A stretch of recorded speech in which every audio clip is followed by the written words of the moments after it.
세상의 모든 지식 언더스탠딩. 보통 우리 그 기업과 관련한 다큐멘터리나 영화나 이런 거 보면 특히 이제 우리나라 기업들의 주인공인 그런 작품들을 보면 의외로 우리나라 기업들이 훌륭하다라는 게 주제이자 이제 그런 다양한 사례들이 나오잖아요. 예. 근데 오늘 모시는 이분의 이야기를 듣다 보면 의외로 우리나라 기업들은 진짜 문제가 많다. 네. 그 주제로 시종일관 다양한 이야기를 그렇습니다. 듣게 됩니다. 장안의 소소하게 화제인 네. 코리아 디스카운트. 예, 이야기 코리아 네. 디스카운트를 주제로 네. 기업들을 하나씩 처단하고 그렇습니다. 계시는 와이즈 포레스트의 천준범 변호사님. 오늘은 또 어떤 회사가 재물에 올라올지 네. 걱정됩니다. 자, 어서 오십시오. 네, 안녕하세요. 네. 하여튼 그래도 재밌습니다. 아, 감사합니다. 내가 저희가- 대한상의 회장이거나 전경련 회장이면 천 변호사님을 영입해. 천 변호사님을 무조건 영입해서 그냥 이만한 높은 빌딩에 딱 가둬놓고 넌 아무 말도 하고 그냥 다니지 마. 하시는 거 싶은 거 마음대로 이해하면서 하시되 밖으로는 나가지 마세요. 그만두면 그랬어야 됐는데. 그러기 전에 일단 빨리빨리 뽑아 먹자. 네, 오늘은 약간 SK 이야기인가 보네요. 네, SK 얘기가 뒤에 나오고요. 네. 일단은 그 앞에는 요즘에 사실 이제 저희가 2주에 한 번씩 오다 보니까 또 최근 2주에 있었던 말씀을 잠깐 하고 네. 자연스럽게 또 스토리를 이어가는 좋습니다. 네, 한번 네. 가보겠습니다. 자, 상법 개정 이후에 이제 진행 상황을 조금 점검을 해보면 네. 지난 7월 3일 날 이제 개정안이 국회를 통과했고 그게 이제 4개 지금 주주 충실 의무, 독립이사, 전자주주총회 그리고 3% 룰 이런 그 4개가 통과됐는데 네. 지난 8월 4일 날 국회 회기가 종료될 때 이제 필리버스터 때문에 상법이 사실 밀렸어요. 그렇죠? 네, 다른 법에 밀려 가지고 처리가 안 됐습니다. 그래서 집중 투표제 의무화와 감사위원 확대 요 2개는 이제 8월 21일 날로 예정돼 있더라고요. 예. 본회의에서 통과를 할 것 같다. 아하. 사실 이제 그 뒤에도 할 게 되게 많거든요. 뭐 자사주 소각 문제도 지금 남아 있고 그 M&A에서의 의무 공개 매수 제도도 남아 있고 할 것은 지금 산더미처럼 쌓여 있는데 뭐 많이들 아마 많이 말씀하셨을 걸로 생각되지만 지금 약간 불이 나 있는 상태예요. 불이 나 있다고요? 네, 7월 31일 날 불이 났습니다. 네.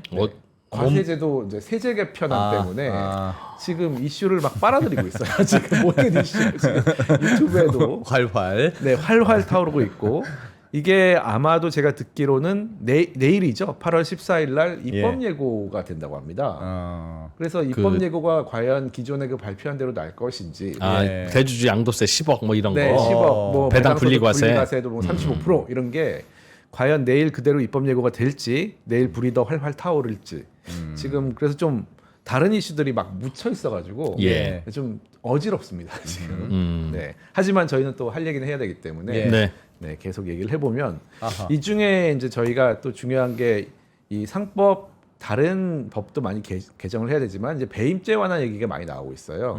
배임죄 완화가 돼야 된다라고 하는데 자, 이상합니다 사실. 경영 판단 원칙을 적용해서 배임죄를 왜 완화하려고 하는 거예요? 지금 그러니까 뭐 하여튼 기사로 나오는 걸 보면 네. 나온 얘기를 보면 네, 상법이 좀 강화가 되니까 네네. 좀 떡고물도 하나 좀 줘야 될 거 아니냐. 근데 지배주주 입장에서 보면은 음. 배임을 저지른 이제 이사, 대표이사나 CEO가 있습니다. 네. 근데 배임이라는 거는 회사 돈을 빼먹었다는 얘기잖아요. 그렇죠? 배임은 그런 거죠. 회사에 손해를 입혔다는 끼친 얘기인데. 거죠. 근데 이 이사, 경영자를 지배주주가 굳이 왜 경영 판단의 원칙으로 봐주려고 하는 건가요? 좀 대표이사 이상하지 않습니까?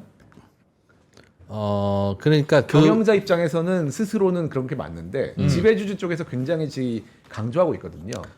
그게 이제 오너들이 네. 이걸 해달라고 하는 건데. 그렇죠. 네, 경총이나 뭐 이런 쪽에서 이제 많이 말씀을 하시니까 네. 왜 이상하지 배임죄? 않습니까? 왜? 배임죄 내가 하는 것도 아닌데. 아니, 대표이사인데? 제가 지배주주였으면은 우리 회사에서 일 못하고 고의로 돈 빼먹고 회사에 손해 끼친 경영자라면 더 강하게 처벌해 주세요 할 것 같은데요. 그게 변호사님이 사업 안 해보셔서 잘 몰라서 그러는데요. 그게 이제 사업하다 보면 무슨 일이 있냐면 이게 무슨 일 있어요? 이제 내가 회장이고 전문 경영이지 않습니까? 그럼 뭐 시키면 시킨 대로 좀 해야 되잖아요, 이 친구가. 근데 안 해. 근데 말을 안 들어. 이게 자꾸 이러면 저 배임죄로 좀 교도소 갑니다. 자꾸 이런 거 갖고 오면 피곤하다고요. 내가 그 앞에서 뭐 이렇다고 얘야 왜 배임죄가 안 되는지 내가 설명해줄게 하기도 그렇고 배임죄라는데 네네. 아 이상한 거 시키려고 하는데 거기 뭐 좀 시키려고 하는데 걸핏하면 배임죄에 걸리면 저 큰일 나는데요. 이렇게 될 거면 피곤하니까 네. 그게 뭔지 모르지만 그거 좀 없애주라. 없애줬다. 아. 이상한 거 시킨다. 경영자들이 뭔가 되게 안 하려고 하니까 그러니까 그거를 좀 시키고 회사 돈 싶어가지고. 빼먹고 나쁜 짓 하는 건 내가 알아서 감시하고 내가 알아서 벌 줍니다. 네. 천 변호사님이 일일이 신경 안 쓰셔도 돼요. 그리고- 그건 알아서 하는데 네네. 내가 하라고 하는 거를 자꾸 배임죄 핑계로 안 하려고 하니까 난 그거 없어졌으면 좋겠다. 없어졌다. 그게 이제 우리 회장들 회장님들의 마음이지요. 그렇죠. 이 경영 판단 원칙은 원래 이렇게 순수한 겁니다. 이 내용을 보시면은 예. 이게 이제 형법적인 경영 판단 원칙의 대법원 판례 내용인데 이사가 개인적인 이익을 취할 의도 없이 정보를 바탕으로 믿음을 갖고 신중하게 결정했는데도 나중에 손해가 발생하면은 처벌하지 않는다는 너무 당연한 거예요, 사실. 뭐 그렇죠. 네. 그런데 사실은 이렇게 바꿀 수가 있어요. 우리나라에서는 그룹의 이익을 위해서 회사의 손해를 감수했습니다. 이거는 지배주주 입장에서는 이런 거예요. 그 회사에 좀 손해가 되지만 그래. 가져가기가 우리 가져. 그룹에 다른 회사들이 지금 망해 가니까 좀 도와줘. 큰 파일을 봐라. 이렇게 했을 때도 그러면은 경영 판단 원칙을 적용할 수 있을까요? 대표이사 입장에서는 저렇게 하면 안 되긴 안 될 것 같아요. 그런데 또 각 단기적으로는 그렇지만 예를 들면 친구가 사업하는데 돈 좀 빌려달라고 빌리러 온다. 근데 못 갚을 것 같다. 네. 그럴 때 그럼 빌려주면 그게 가정경제에 대한 배임이냐? 단기적으로는 배임일 수도 있죠. 네. 그러나 장기적으로는 얘가 이번 사업은 실패하지만 또 그렇게 또 다시 한번 또 여기서 교훈을 얻고 재기하고 해서 한 20년 후에 큰 기업을 이뤄서 그때 어려울 때 나 도와줬던 이진우 뭐 잊지 않으면 지금 돈 좀 빌려주는 게 멀리 보면 또 배임이 아닐 수도 있지요. 네. 길게 봐라. 근데 가능성이 높진 크게 않잖아. 솔직히 크게 봐라, 가능성이 길게 높. 봐라 이런 넓지는 이제 않지. 말씀하신 넓게 거예요. 보면 계열사 도와주는 게 다 우리 회사 잘 되는 일이다. 넓게 네네네. 보면 사업은 길게 그렇습니다. 보는 거거든요, 변호사님. 사실 근원이에요. 지금 배임죄 축소 폐지나 경영 판단 원칙은 미국에 있었던 진짜로 열심히 해가지고 손해가 발생했으니까 너는 봐주겠다라는 비즈니스 저지먼트 룰이라고 하는데 BJR이라고 하는 그 논의하고는 우리나라는 조금 다르고 실제로는 우리 회사에는 조금 손해가 되거나 실제로 잠깐은 손해가 되지만 나중에 우리 그룹이 다 잘 되면은 너도 도와줄 거야. 이런 데에다가 배임죄를 좀 갖다 대지 말라는 사실은 얘기입니다. 그렇죠. 그래서 지금은 그게 배임죄인가 봐요. 그렇죠. 왜냐하면은 이 법인을 기준으로 하면은 손해가 났으니까.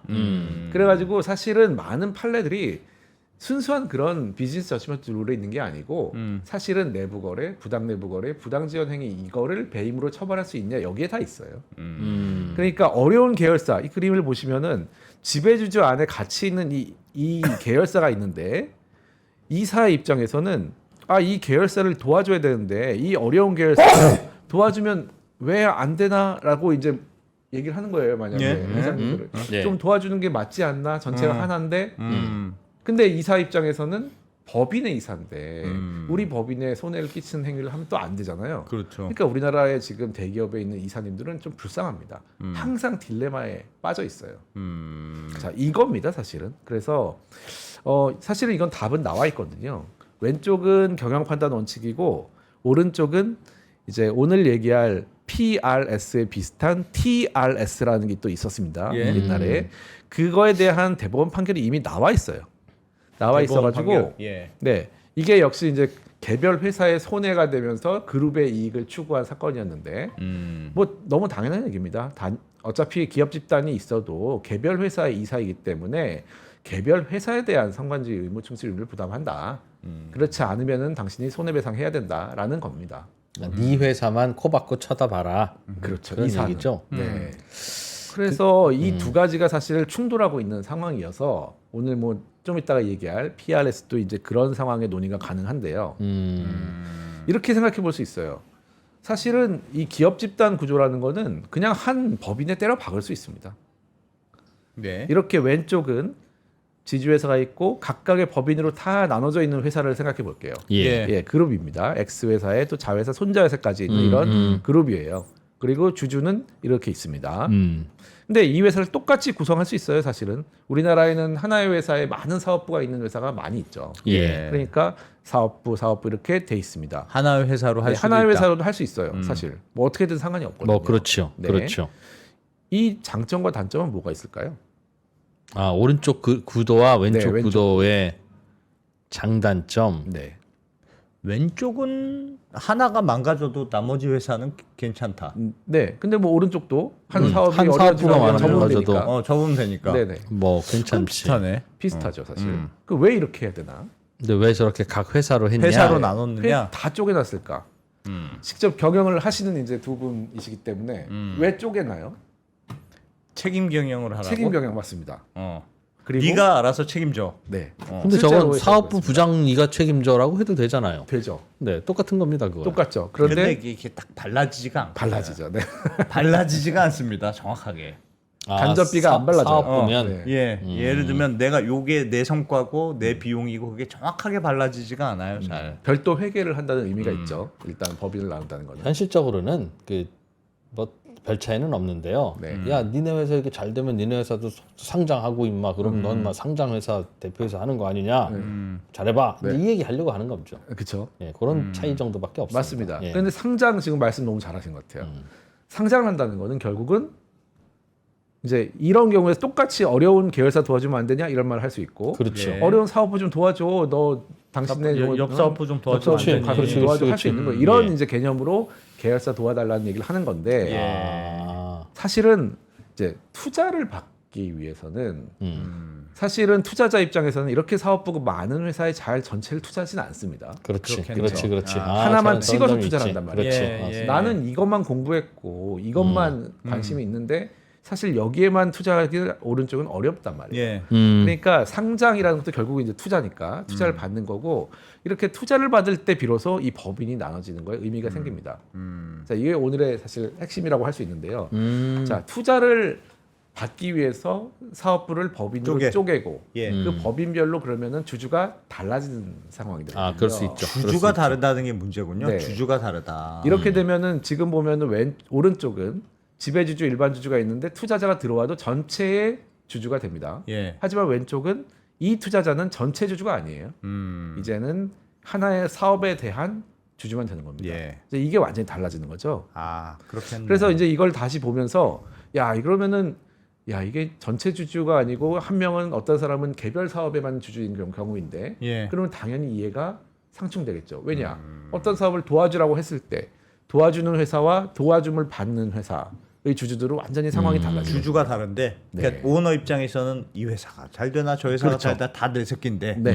아. 하지만 여기 사업에 대해서만 투자를 받았을 때 그게 달라지는 그런 상황입니다. 그래서 지난 시간에 이제 요 사실상이라는 말에 많이 꽂혀 있다고는 평을 많이 받아가지고 네. 오늘도 이제 여기서부터 좀 시작을 하려고 하는데 사실상. 이 사실상 우리나라 그룹이 기업 집단이라는 것이 사실상 운영되고 있단 말이에요. 그래가지고 지난 시간에 저희가 삼성 그림을 한번 그려봤습니다. 그래서 올해는 이번 시간에는 이제 다음 걸 하나 그려보려고 하는데 네. 우리나라의 이 기업 집단 그룹들이 도대체 어떻게 사실상 운영되고 있는지를 좀 봐야 될 거 아니에요. 예. 그래서 그룹의 이 사실상. 네, 사실상 운영되고 있는 사실상 그룹들을 운영. 한번 쭉 보려고 합니다. 공정위 사이트에 가면은 이게 굉장히 잘 돼 있어요. 사실은 2024년 기준으로 지금 88개 5조 이상 그룹들이 다 있습니다. 이렇게 예. 쭉 있는데 들어가면 되게 그림도 잘 돼 있는데 이 기준이 뭘까요?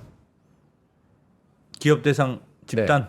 이게 지금 순위가 매겨져 있잖아요. 공시 대상 줄을 기업 쫙 집단. 세워놨거든요. 예. 1, 2, 3, 4, 5, 6, 7 쫙 있어요. 우리가 아는 유명한 회사들이 다 있습니다. 재벌 순이네요. 네, 순위가 기준이 뭔지 아십니까? 재벌순의 기준이 네, 자산. 자산총액? 자산총액. 그럼 시가총액? 자산이면은 돈 빌린 것도 포함되는 거네요. 부채도 포함. 부채도 포함이냐? 부채도 최소 포함이겠죠. 그럼 돈 많이 빌려가지고 막 덩치 키우면은 순위가 올라가는 그런 구조일까요?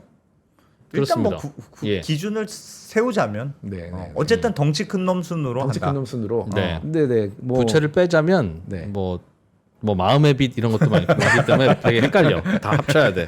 이게 기준은 사실은 여러 가지일 수 있어. 자산 총액도 있을 수 있지만 순자산으로 할 수도 있고 그럴 수도 매출액으로 할 수도 있죠. 있고 뭐 여러 가지 순이익도 있지. 있고 또 시가총액을 할 수도 있습니다. 예. 예. 그래서 제가 한번 다 그려봤습니다. 네, 일단은 이제 순자산으로 우리가- 하면 어떻게 되고 매출액으로 하면 네네네. 어떻게 되는지 자, 일단은 근데 왜 그걸 왜 말씀하신 것처럼 이 뛰어난 잉여력. 그걸 왜 했을까? 예. 네. 네. 이 순위는 일단은 자산총액이 맞아요. 근데 네. 이제 금융회사를 자산총액하면 이상하잖아요. 그렇죠. 그러니까 금융계열사는 자본총액으로 순자산으로 합니다. 네. 예. 그게 이제 공정자산이라고 합니다. 그래서 예. 그거를 이제 순위로 매긴 건데 이거는 뭐 제가 그린 게 아닙니다. 공정위 사이트에 가면 이렇게 그려줘요. 그려져 있어요. 네. 근데 이제 좀 삼성, SK. 보기가 좀 어렵단 말이에요, 이게. 예. 지금 보기가 어렵고 그래서 제가 조금 예쁘게 이렇게 예. 네, 만들어봤습니다. 삼성. 뭐 우리가 알고 있는 순위인가요? 뭐 예. 네. 비슷한 것 같습니다. 삼성, SK, 현대차, 뭐 LG, 뭐 포스코, 롯데, 한화 등등등. 등등등. 예. 10위까지만 제가 이제 한번 써봤습니다. 예. 근데 이게 좀 밋밋해요. 그래가지고 이렇게 색깔도 좀 한번 입혀봤어요. 아, 예쁘다. 네, 좀 잘 보이죠. 그래서 네. 10위 안에는 지금 농협까지 들어가는데 농협은 이제 사실 공기업 출신이고 좀 성격이 다르다 보니까 11위 이제 신세계를 넣었습니다.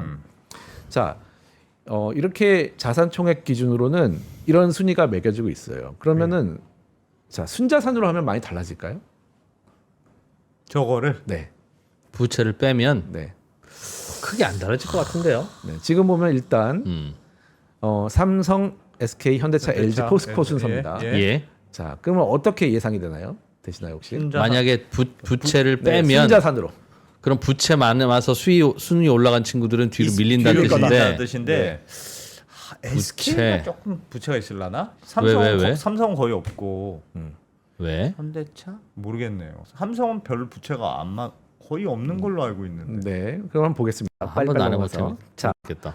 이렇게 해서 색깔 다시 또 싹 입히면, 네, 삼성이 그러니까 네, 현대차가 좀 올라가네요. 네, SK가 빠져 순자산으로 하니까 SK가 부채가 살짝 있다는 거지. 네, 그게 드러나네요. 그렇죠? 삼성은 진짜 부채가 없고. 네, 그래서 이렇게 되고, 자 매출액 기준으로도 또 볼 수가 있습니다. 매출액이 뭐 많이 바뀔까요? 매출액은 매출액은 한 요즘- 번도 생각해 본 적이 없는데 매출액으로도 삼성이 아닌가?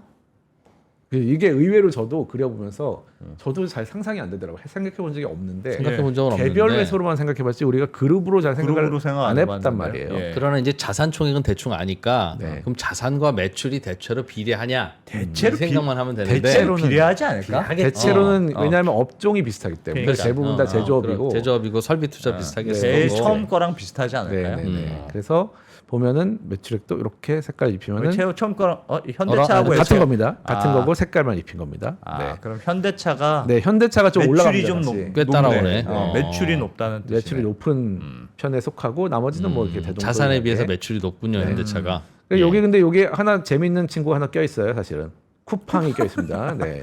쿠팡 쿠팡이 매출이 높아가지고 크다. 매출이 커서 네. 신세계 좀 뒤로 밀렸습니다. 지금 쿠팡이 밀려 있네요. 보니까 저도 지금 봤네요. 네. 재밌긴 한데 이걸 왜 하고 있는지 이게 다 빌드업입니다. 야, 네. 도대체 왜 하고 있는 걸까? 뭐 이제 점점점 이게 좀 달라지거든요. 이제 예. 순이익으로 보면은 순이익은 네. 저건 연도별로 많이 달라질 것 같아요. 와, 어느 이거- 해는 반도체 그렇지. 경기 좋고 그러면 그렇죠. 그랜저야 매년 팔리는 가격이 비슷하지만 D램은 팔리는 가격이 그때 다르거든요. 저 지금 그림으로 하면 삼성, 현대차가 압도적이네. 근데 이거를 저도 저 일을 하면서 처음 사실은 열어봤는데 네. 이제 지난 20년 처음 열어봤는데 이걸 24년 보고서는 기준으로. 네, 이 24년 기준으로 순이익인데 이게 지금 공정위 그림인데 태형 뭐 이런 데가 빨간색이 있단 말이에요. 이게 뭐지 하면서 적자? 설마? 네. 아, 적자? 적자인데 왜 그림을 이런 식으로 그리냐 공정이. 빨갛게 적자. 그러니까 이게 이상하잖아요. 지금 이거 빼야 돼 이렇게 이건 그럼 아니고 빼고. 네, 빼고 그리고 여기 보니까 SK가 없어요. 보니까. SK 왜 없어? 이상한데 하이닉스만 해도 어마어마할 텐데 하면서 잘못 그린 것 같아요. 뭔가 숫자를 하나 잘못 쓴 것 같더라고요. 하이닉스 빼먹었던지. 저건 그래서 담당자 이거를 실수. 저렇게 제가 제가 좀- 들었을 리는 없다. 네 보정을 했습니다. 제가 수동으로. 예. 그래서 공정이 혹시 담당자 이거 보시면 좀 정신 수정을 차려라. 네, 이렇게 돼야 아. 원래는 18조입니다. 그래서 다시 그리면 이렇게 됩니다. 그래서 그러니까 순이익으로 보면은 재밌다. 빅3가 좀 확 커지고 아. 나머지들이 확 쪼그라들어요, 사실. 빅, 이걸 보면 빅이 왜 빅인지 확 확 보여주는구나. 보여져요.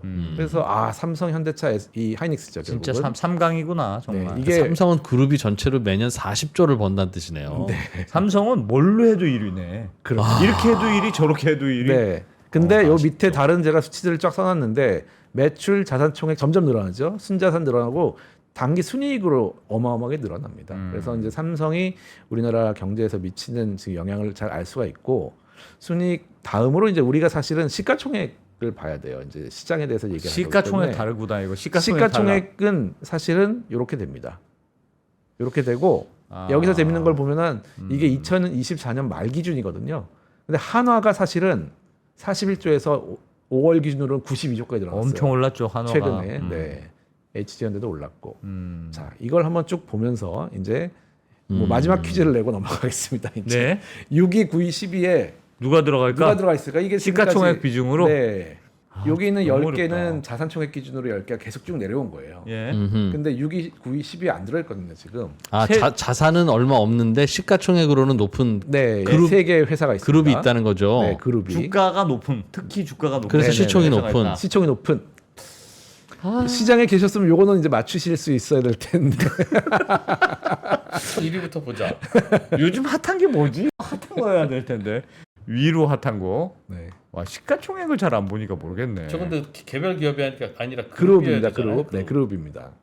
주가가 괜찮은 한화는 저기 있고 올라오고. 요즘 하나가 좋았는데 하나는 여기 이제 있고. 있고요. 70조 빠진 데가 어디가? 자, 한 삼성, 50조 대 5, 60조 대인 현대, 건데 시총이 롯데 저쭉 찌그러져 있고 롯데는 모르겠네요. 어디가 좋을까? 전혀 감이 없으신가요? 카카오는 얼마야? 카카오 아, 저렇게 마치 높지 지금 않을 답을 거야. 찾아보시면 안 돼요. 모르겠습니다. 자, 답을 빨리 알리러 알려주시죠. 넘어가겠습니다. 예. 셀트리온, 카카오, 네이버고요. 그렇지. 어. 네네. 이제 감이 저거는 주가가 오시죠. 높은 네. 편이네 그럼. 그래 네. 카카오 저 정도 될 것 같아. 네. 카카오 네이버가. 이렇게 지금 이제 시장을 한번 쭉 개관을 한 다음에 예. 이제 앞으로 이게 한 주에 하나씩 이제 세부적으로 그려볼 거거든요. 그래서 그러기 전에 이제 빌드업을 한번 해봤습니다. 예. 아, 자, 한 명씩 처단하는 순위가 처단은 처단이라뇨. 한 명씩 하는 피가 되고 살이 되는. 그 승리를 정하기 위해서 지금 빌드업한 거예요? 이재영 회계사님이라고 계시는데요. 그분도 아니에요. 그냥 한번 살펴보고 격려하는 거예요. 그러고 와서 잘근잘근. 네. 아니 저 피가 되고 살이 되는 네, 말씀을 드리는 알겠습니다. 걸로 목표를 하고 있습니다. 카카오 네이버가 전체적인 사이즈에 비해서는 시총이 크군요. 시초에 왜냐하면 이제 IT 회사다 보니까 자산이나 이런 것들은 적겠죠 다 작고. 당연히. 아, 네네 그렇습니다. 자 그래서 이렇게 지분도가 완전히 다른데 예. 저희는 이제 시가총액 기준으로 지난 시간에 삼성을 좀 그려봤고 사실은 이제 이 그림이 뭐 많은 그래도 칭찬을 받았습니다. 네 그래서 잘 그렸다. 열심히 그렸고 이렇게 그렸는데 사실은 이거다 이거죠. 이제 오늘 하고 싶은 얘기는 이거예요. 이렇게 우리는 이렇게 생각하고 있지만 사실은 이 노란색 일반 주주가 이만큼이나 들어있는 것이 이 기업 집단의 그 시가총액이거든요. 그러면 일반 주주 노란색 일반 주주 입장에서는 아니 이 기업 집단이 도대체 하나의 덩치로 뭉쳐져 있는데 사실상 그럼 어디서 어떻게 자원 배분이 될지를 알 수가 없다는 거예요. 그게 지금 우리나라 법에는 사실상이라고 돼 있습니다. 사실상 그냥 알아서 한다고 돼 있어요. 그건 다시 말하면 이제 불투명하다는 거죠. 어떻게 하는지 알 수가 없다. 계열사 간에 막 인사 발령도 나던데 이걸 우리가 어떻게 예측을 하고 어떻게 똑똑한 사람이 어떤 회사로 갈지는 모르는 거예요, 사실은. 예. 그렇죠? 그리고 자금 지원도 막 된단 말이에요. 물론 이제 공정거래법이 많이 막고 있지만 네. 이제 다양한 방법으로 자금 지원이 이루어지고 있습니다. 그래서 오늘은 이제 두 번째로 SK 그림을 그려봤는데 오른쪽에 있는 게 이제 공정위 그림이에요, 사실. 네, SK 전 계열사를 지금 다 와, 회사 많다. 네. 어마어마하게 그려놨습니다. 하지만 다시 한번 말씀드리지만 이렇게 봐서는 우리가 이 SK의 지금 그룹이 어떻게 굴러가고 있는지는 알 수가 없어요. 예. 어디가 중요하고 어디가 안 중요한지는 알 수 없기 때문에 자 이렇게 일단 그릴 수가 있습니다. 네. 다 그린 건 아니고 주요 상장 회사 위주로 그렸는데 야 지금 하이닉스가 완전 원탑이네. 네. 이걸 보면은 이 SK 그룹이라는 건 지금은 시가총액 기준으로 볼 때 하이닉스가 그냥 압도적인 이제 202조이긴 하지만 저게 2024년 말이고 아래 있는 수치는 최근 수치가 좀 다를 수는 있어요. 어쨌든 200조 등 정도 된 시총 중에 하이닉스가 90%를 차지하고 있습니다. 텔레콤이 하이닉스를 인수했는데 세상에 저렇게 차이가 났어요. 네. 텔레콤이 하이닉스 인수할 때 저거 왜 인수하냐고 막 반대하고 난리 쳤는데. 네. 그리고 텔레콤이 여전히 하이닉스 대주주잖아요. 지금은 이제 저쪽으로 옮겨갔습니다. 스퀘어 쪽으로. 어디로? 스퀘어로 네네네. 지금은. 그치. 거기도 붙였지. 네. 그런데 스퀘어 주가는 왜 저 모양이에요? 그러니까요. 이게 이제 보면은 그리고 여기에 우리가 와. 되게 유명한데 SK 그룹이기는 확실하게 그런데 사실 안 보이는 회사들이 있어요. 이건 지금 상장에서만 그렸기 때문에 이런 회사들이 또 붙어 있습니다. 사실 많은 SK 비상장 온 회사들이 뭐, 예. 붙어 있고 이 비상장 회사의 가치는 어디론가에 지금 녹아 있어야 되는 거예요, 사실은. 그렇죠? 그러니까 SK온 에너지, 뭐 여기 있는 브로드밴드, 실트론 등등등 여러 계열 회사가 있는데 어디론가에 다 녹아 있어야 하지만 각자의 이 가치는 이제 비상장 상태에서만 평가되고 있습니다. 자, 그러네. 그러네. 네. 네. 네. 그래서 많이 이제 아는 회사가 있는데 이 중에 이제 오늘 얘기할 그리고 이제 이 SK도 이렇게 그릴 수가 있어요. 각 회사의 이제 상장 회사 같은 경우는 일반 주주 지분율을 다 표시한 건데 실질적으로 이렇게 빨간색이 다가 아니고 일반 주주가 이렇게 많거든요. 야, 하이닉스도 일반 주주 많네. 네, 20%밖에 안 되기 때문에 네. 나머지 80%가 일반 주주입니다. 예. 그리고 나머지 웬만한 회사들이 전부 다 30% 정도만 SK 그룹에서 갖고 있고 나머지는 다 일반 주주예요. 그럼 이제 일반 주주 입장에서 어떤 일이 벌어지나가 사실 중요하죠, 시장에서는. 자, 오늘은 이제 SK 온 얘기를 조금 시작하려고 하는데요. 예. 이제 SK 그룹이 최근에 SK 온을 살리기 위한 리밸런싱이라고 하더라고요. 예. 지난 작년부터 시작된 겁니다. 작년에 SK 온을 살리기 위해서 SK 이노베이션과 SK ENS가 합병을 하고 예. 그다음에 최근에 여러 가지 방법으로 이제 자금 지원 방법을 만들고 있는 걸로 보도가 되고 있어요. 자, SK온 보면은 이 SK 그룹을 보면 하이닉스가 186조이지만 나머지 사업 중에서는 더 키울 만한 것이 사실은 이 배터리밖에 없겠구나 하는 생각은 들어요, 사실은. 네. 왜냐하면 이 배터리가 LG 엔솔 같은 경우는 이제 90조까지 올라가 있고 물론 삼성 SDI는 18조지만 1위 회사인 이제 중국의 CATL 같은 경우에는 이제 200조가 넘는 시가총액을 기록을 하고 있습니다. 예. 그러니까 잘 키우면 사실 하이닉스의 버금가는 먹거리가 될 수 있는 거는 맞는 것 같아요. 네, 그러니까 배터리라는 거는 워낙 범용성이고 전 세계적으로 팔 수 있는 거니까. 자, 그러면은 이 SK 오늘 살리기 위해서 지금까지 뭘 어떻게 해왔나 한번 그냥 정리를 해봤습니다. 자, 이거를 쫙 흩어가지고 그리면 이렇게 되거든요. 맨 위에 SK 주식회사가 있습니다. 지주회사가 있고, 예.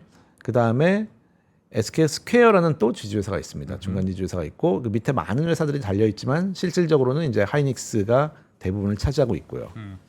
그런데도 사실 이 하이닉스의 가치에 비해서 SK 스퀘어 가치는 굉장히 낮죠 지금. 예. 네. 그리고 이제 이노베이션이 있고 이노베이션 안에는 ENS라는 합병한 회사가 사실은 독립적으로 운영이 되고 있습니다. 예. 네. 그리고 밑에 이노베이션 밑에 SK 온이 붙어 있고. SK온에 작년에 그리고 올해 이제 작년에 합병된 ENS가 있고 도시가스 발전회사가 붙어 있고 그 다음에 엔무브라는 회사, 엔텀 트레이딩 인터내셔널 이런 회사들이 지금 계속 합병이 되고 있어요. 예. 자, 이 합병이 되면 어떤 효과가 있는지도 사실은 이제 이따가 볼 거고요. 이렇게 많은 회사들이 결국은 이제 SK온 쪽으로 뭔가를 몰아주고 있는 상황이거든요. 네, 이제 그림이 좀 눈에 들어오시나요? 네. SK온이 배터리 때문에 뭐 실적이 나쁘니까 네네. 미래의 성장성은 좋지만 네. 지금 되게 어렵다. 네. 그 괜찮은 회사들을 붙여주는 거 아니에요? 그렇죠.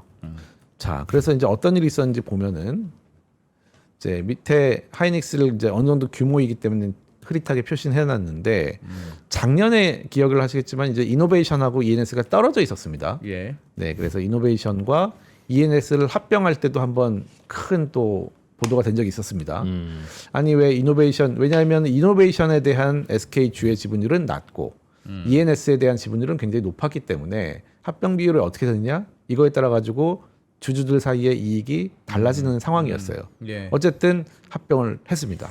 그리고 이 밑에 있는 엔텀이라는 회사, 트레이딩 인터내셔널 같은 회사들이 사실 또 돈을 잘 버는 회사들이에요. 예. 그래서 여기는 뭐 이제 탱커들이 있고 여기는 또 이 에너지의 석유 제품들을 계속 판매하는 그런 회사인 것 같습니다. 그래서 또 합병이 됐습니다. 그런 SK온하고 네, 온하고 합병이 됐고 또 이제 최근에 발표된 걸로는 엠무브가 또 SK온으로 합병된다고 해요. 계속 그래서 돈을 잘 버는 회사들이 계속 합병이 돼서 지금 이렇게 돼 있어요. 그래서 CIC라는 형태로 합병을 합니다. 근데 이게 이제 CIC라는 개념이 사내 독립기업이니까 그래 뭐 합병이 됐지만 그 안에서 독자적으로 활동을 하는구나라고 돼 있거든요. 근데 이게 굉장히 독특한 개념이에요. 합병이라는 거는 원래는 대표가 2명이 있을 때 1명을 없앤다는 얘기거든요. 예. 당연히 이제 거버넌스 관점에서 보면은 의사결정을 하나로 모음으로써 예. 뭔가 이해관계를 일치시키고 빠르게 경영을 하겠다. 이게 합병이거든요. 근데 CIC, SK는 유독 CIC 합병한 다음에 CIC를 이제 운영하는 게 많습니다. 예전에 CNC도 지금 SK 주식회사 지주회사 안에 CIC로 운영이 되고 있고, 예. 머티리얼스도 그렇고, ENS도 합병됐을 때 또 CIC예요. 그러니까 저거는 뭐라고 하기보다는 네. 그냥 경영 방침이나 스타일인데 그쵸. 껍데기만 바뀌었다. 합병하고 나서 야 합병했으면 이제 한 팀이지 야 회식해 같이 뭐 이렇게 하는 회사도 있고 네. 그럼 기분 나쁠 수 있으니까 네네. 야 합병은 했지만 니네는 그냥 하던 대로 해 괜찮아 뭐 이게 또 그 구성원들의 입장에서는 그러면 좋을 수 합병을 있죠. 왜 하는 걸까요? 그렇게 따로 할 거면? 이해법 보이려고? 그게 합병에는 그러니까 뭐 이제 사업적 시너지의 합병도 있지만 재무적 시너지가 나는 합병도 네, 있으니까 네, 네. 재무적 시너지를 위해서 합병을 한 다음에라도 네, 네. 하여튼 그걸로 인해서 구성원들이 좀 불편하면 안 되니까 그 CIC를 유지하면서 그 고유의 영역은 지켜주면서 예. 합친 어떤 뭐 재무적 효과나 형식적인 건 한다. 네. 오늘 내가 왜 청문회 나오는 거 듣고 있지? 좀 잘해보세요 좀. 그러니까 이프로님한테 너무 날카로운 질문을 좀 드린 건 아니에요. 아니 근데 저거 보면 네. 예를 들면 2개의 상장 회사가 합병을 하는 거면 네. 오너의 입장에서 2개가 합병하면 참 좋겠어라고 생각할 수는 있어요. 그러면 되게 예민한 문제죠. 합병 비율이 어떻게 되느냐, 네, 뭐 왜 이 시점에 했느냐, 쌩 난리가 나잖아요. 네. 근데 요 SK온은 다 네. 비상장 회사들이랑 합치는 거잖아요. 그렇습니다. 그래서 네. 그렇게 뭐 맞습니다. 이슈가 크게 없고 맞습니다. 위에서 100% 주주가 그냥 합치라는데 네, 뭐 네. 그럼 뭐 그리고 합쳐야죠, 중간중간에 뭐. 이제 투자를 받아가지고 일부 지분이 다른 데 나가 있는 경우가 있어요. 예. 있는 경우에는 그거를 다 갚아주면서 이제 합병을 하고 있습니다. 그래서 사실은 뭐 합쳐진 회사가 N무브 같은 회사 되게 좋다고 하던데 네, 네. 이익도 많이 나고 사실 알짜배기 회사다. 알짜배기 회사, 네. 혼자 있으면 자기들은 더 좋겠지. 네. N무브 사장 입장에서는 완전 땡큐. 나는 진짜 여기서 잘 지내고 있었는데 네. 왜 도대체 합병을 하는 거냐. 불만은 있을 수 있으나 네, 네. 뭐 다른 주주가 없으니까. 맞습니다. 네. 주주가 가끔 있을 때에도 지금 사실 그것도 이슈인데 주주가 있는 경우가 있어요. 왜냐하면 회사를 성장시키기 위해서 예. FI 투자를 받은 경우가 있어요. 뭐 그런 경우도 네, 그런 있겠죠. 경우에는 이 투자를 다시 갚아주고 합병시키기도 하고 그렇습니다.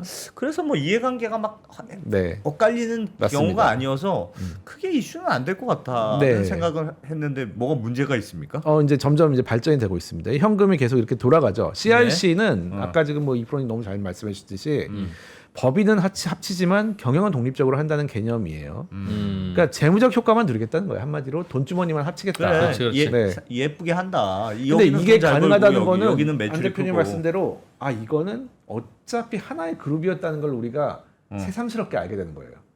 그렇죠. 이게 너무 쉽게 가능하다는 거는 이게 어차피 하나의 그룹이었고 경제적 동일체였으니까 가능한 겁니다. 그렇지. 물론 맞아. 물론. 그쵸. 예. 근데 그렇죠. 어차피 한 명의 독일인이 지배하는 하나의 그룹이었다는 거예요. 예. 네, 그러니까 이런 CRC 개념을 하던 뭘 하던 아무 상관이 없다는 겁니다. 네. 그거를 새삼스럽게 느끼는 겁니다, 사실은. 저게 쉽게 될 리가 없지. 서로 남남 회사였다면. 그러니까요. 될 리가 없는 거예요. 원래는 말이 안 되고 그렇다면 합병을 왜 하냐 얘기가 당연히 나오는 건데 너무 쉽게 되는 건 여기는 원래 그룹이고 그냥 경제적으로 하나였지. 실제로도 네. A의 대주주와 B의 대주주가 같으니까 네. 그래 그냥 A와 B는 합치자. 실제로 사무실도 안 옮겨요. 음. 그냥 똑같은 데 다 근무하고 있어요. 그냥 법인 등기부는 계속 바뀌는 거지. 네. 네네. 그런데 이제 현금이 계속 가는데 최근에 이제 이 얘기가 나왔습니다. 최근에 SK온에 대해서 굉장히 복잡해 보이는 그런 거래들이 막 일어나고 있는데 실제로 이제 SK온이 요 미래에셋은 작년에 증자를 했고 올해는 이 두 개의 증자가 일어나고 있어요. 그래서 첫 번째로는 이제 메리츠가 SPC를 세워가지고 증자를 받아간다. 2조 정도의 증자를 받아갑니다. 예. 그리고 돈을 2조 정도를 SK온에 넣게 돼 있어요. 그리고 이 SPC는 사실상 시장에서 차입을 하고 있습니다. 그러니까 본인 자금으로 하는 것이 아니고 예. 시장에서 돈을 빌려가지고 SK온 주식을 삽니다. 예. 네. 근데 여기에 대해서 이노베이션이라는 이 SK온의 지주회사가 이제 여기에 오늘의 PRS 주가 수익 수합이라는 걸 체결해 줬어요. 혹시 이걸 들어보셨나요? 모르겠습니다. 저. 네. 이제 여기가 핵심인데 이제 오른쪽에 있죠. PRS. PRS입니다. 프라이스 리턴 스왑인데요. 이게 뭐 어렵지만은 그냥 파생 상품인데 예. 결국은 이 주식의 가격을 기초 자산으로 하는 파생 상품을 구성을 한 건데 주식은 사가지만은 예. 주가 변동이 있으면은 이노베이션이 그 주가 변동분은 보전을 해주겠다. 그러니까 만약에 SK온 뭐 같이 지금 비상장이니까 예. 주가가 떨어지면 나중에 이노베이션이 떨어진 만큼 갚아주겠다는 거예요. 사실상의 대출이군요. 바로 직감을 바로 느낌이 오시나요? 오르면 오르면 오르면은 먹고? 오르면 그거는 다시 줍니다 이 회사에. 다시 돌려줘요? 네네 메리츠가 이노베이션한테? 네 줍니다. 괜히 대출이네. 그럼 완전 대출이네. 완전 대출이네. 네. 왜 대출을 안 하고 저걸로 했을까요? 그러면 어차피 대출인데 왜 그냥 메리츠한테 야 돈 좀 빌려주라라고 하지 왜 네가 증자에 참여하고 뒤에서는 그러니까요. 내가 PRS로 해줄게를 왜 그렇게 할까요? 이렇게 이제 오늘의 또 이제 눈이 반짝반짝 하시는 걸 보니 굉장히 보람을 느낍니다. 그랬을까? 네가 그런 질문 할 줄 알았어. 그런 표정인데요. 네. 예. 네. 그래서 왜 이제 그렇지? 학생들의 눈이 초롱초롱할 때 네, 굉장히 네. 자, 그러니까 사실은 주식은 사가지만 주가 변동은 완전히 보전해주고 예. 대신 수수료 지급을 합니다. 프리미엄이죠 일종의. 그러면 얼마를 프리미엄을 주면은 업사이드, 다운사이드를 다 막아준다는 거예요. 예. 그러니까 주주 입장에서는 이 주식을 사간 SK온 주식을 사간 메리츠 입장에서는 완전 무위험. 무위험이 됩니다. 대출해 준 거랑 똑같죠. 그리고 수수료를 한 5% 받는 것 같더라고요. 확정이자 받는 거 확정이자부 대출과 똑같은 똑같죠. 경제적 실질이 그렇죠, 됩니다. 그렇죠. 예. 예. 수수료가 그래서 사실상 이자예요. 음. 자, 이거는 회계상 자본이에요, 부채예요. 형식적으로는 자본인데 사실상 부채지. 그리고 회계는 실질을 반영해야 되는 거 아닙니까? 그러니까요. 이게 하나의 이슈가 되고 있습니다, 실제로. 왜냐하면 이게 부채 비율이 높아지면 안 되기 때문에 주식을 발행했으니까 야, 우리는 자본으로 자본이야 했다. 이러면서 지금 하고 싶어 하는 거예요. 우기는 거예요. 네. 근데 이 뒷단을 우리가 타고 들어가 보니까 이거 뭐 시장에서 다 빌린 돈으로 주식 산 건데 이게 무슨 그래가지고 회계 기준원에서는 예전에 한번 그냥 캐주얼하게 정식 아니고 간이 답변으로 부채 아니냐라는 의견을 낸 적이 있다고 합니다. 예. 그런데 정교하게 보면 네. 저게 SK온 입장에서는 부채가 아니죠. 그렇죠. 왜냐하면 자본이죠. 네. 뒷배를 이노베이션이 봐주기로 했으니까 그렇죠. 이노베이션의 부채면 부채지. 부채일 수 있죠. 네. 그런데 어차피 증자 참여는 이노베이션이 해야 되니까 뭐 마찬가지였겠네. 그 말이 그 말이네.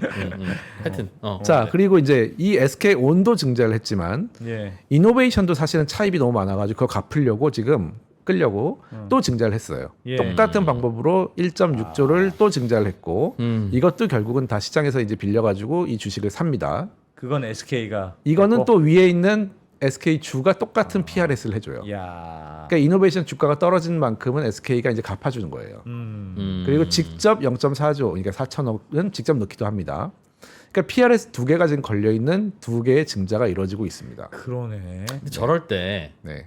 SK의 이사회는 이노베이션에 대해서 저런 리스크를 뒷배를 막아주는 리스크를 지게 되는 거고 그렇죠. SK온도 이노베이션이 그 뒷배를 지게 되는 건데 네. 각각의 이사회는 저런 일을 해도 되는 걸까요?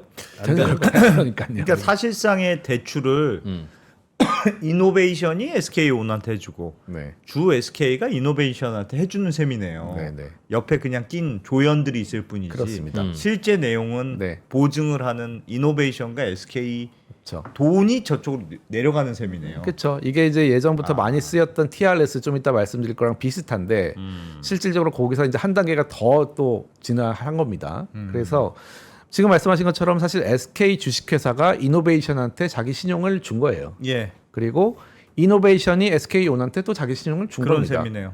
그리고 이 돈을 이제 제공을 하는 SPC들, FI들은 아무런 위험 없이 이자만 받고 그 돈을 그냥 주는 거랑 똑같습니다. 그러면 네. 그냥 예를 들면 SK 이노베이션이 SK온한테 대출해 주면 너 왜 거기다 대출해 줬냐? 네, 그런 이슈가 생기니까. 그렇죠. 나 거기다 대출해 준 거 아니에요. 네. 난 저기서 저거 그냥 PRS 그냥 계약을 맺은 거야. 네. 그런 이슈인가 봐요. 맞습니다. 그래서 이게 밑에 있는 이제 계열사 간 채무 보증, 회계상의 문제는 뭐 저도 정확히 모르지만 뭔가 될 텐데 물론 그것도 있지만 더 중요한 거는 이게 이 대규모 기업 집단이기 때문에 예. 계열사가 사실 채무 보증이 안 돼요.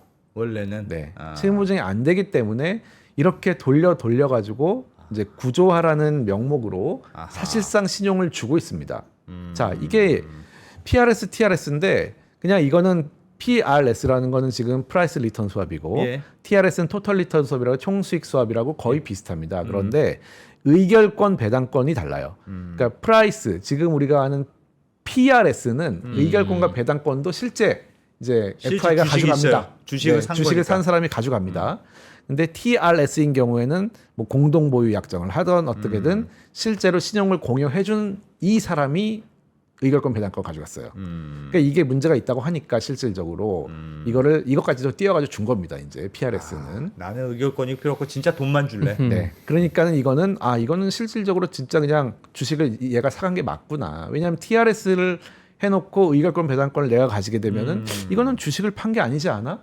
이렇게 실질적인 매각이 아니네. 이렇게 예. 나올 수 있기 때문에 최근에는 TRS가 한때 엄청 유행을 했고 PRS로 지금 바뀌어가는 추세인 것 같아요. 예. 똑같아요. 하지만 주식은 사가지만 변동 보전해주고 수수료 지급하고 위험 없이 실질적으로 이자 대출하고 똑같습니다. 자, 이 상황에서 그러면 아까 처음에 우리가 질문을 드렸던 어려운 계열사를 도와주면 되냐 안 되냐 이슈가 다시 나오는 거죠. 왜냐? 지금 똑같은 방법, 똑같은 목적을 갖고 다른 방법으로 뭔가를 도와주고 있단 말이에요. 예. 네.